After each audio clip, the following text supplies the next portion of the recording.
So Lou, after all the years of running franchises and working with principals, owners, competitors, what would you say a principal should be looking at as a key element of their business now?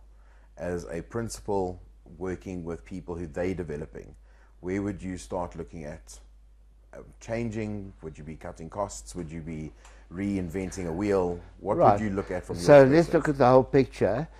We're living in two countries. The Cape is one country, I agree. and the rest is another country. Yes. Okay. Two different worlds. Two different worlds. So the Cape is having a boom at the moment because everybody's running there, and what the reasons are very obvious. It's well governed. It could be a possible partition. Even if it's not a partition, by sheer numbers, it's a partition. And it's deemed to be safer. It's deemed to have all the things that we don't have in the rest of the country. So they're going through a boom, and they must just keep at it. Obviously, the rest of the country is having problems. Now, when you've got problems, what do? The problem is political, mainly. And people have lost confidence, and people don't know where to turn to.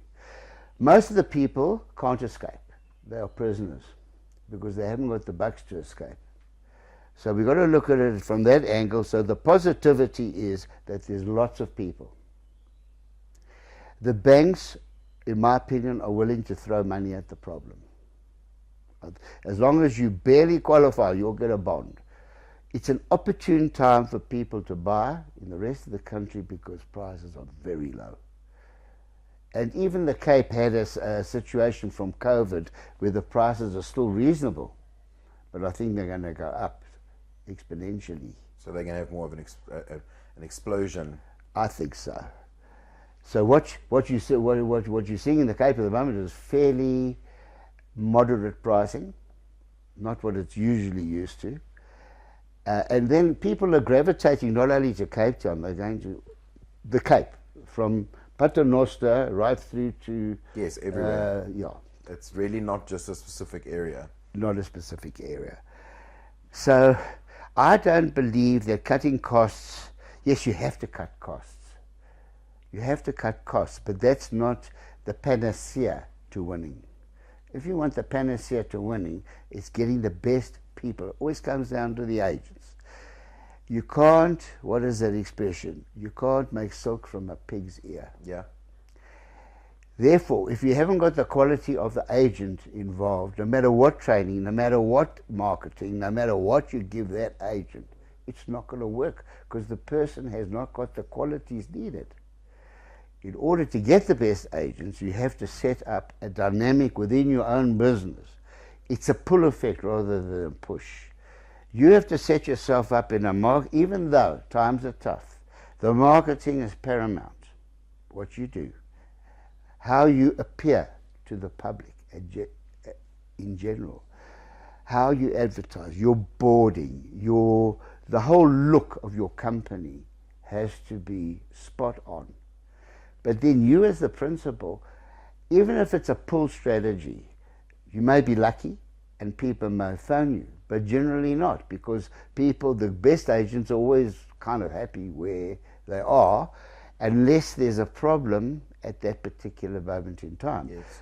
So poaching is a long-term exercise. We had Ruth Kaplan having a long-term approach. In other words, making contact, the first contact doesn't work.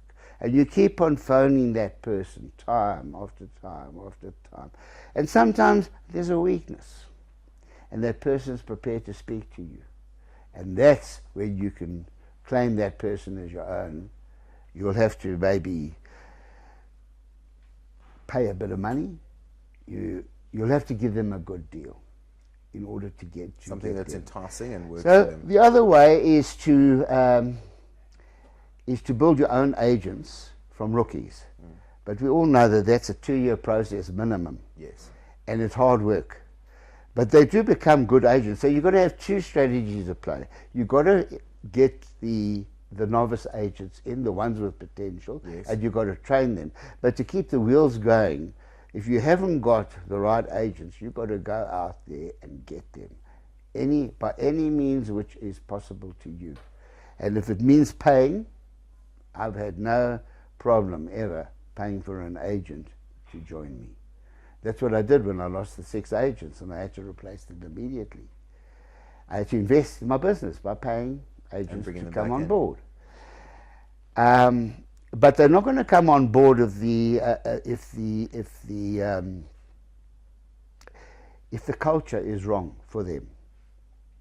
So what you have to do is instill a culture within your organization where there's teamwork, where you as the boss mustn't be the old-fashioned guy who doesn't mix with the agents. And out of touch. I used to make a point of greeting every single agent every morning. In fact, it's called 1 minute managership.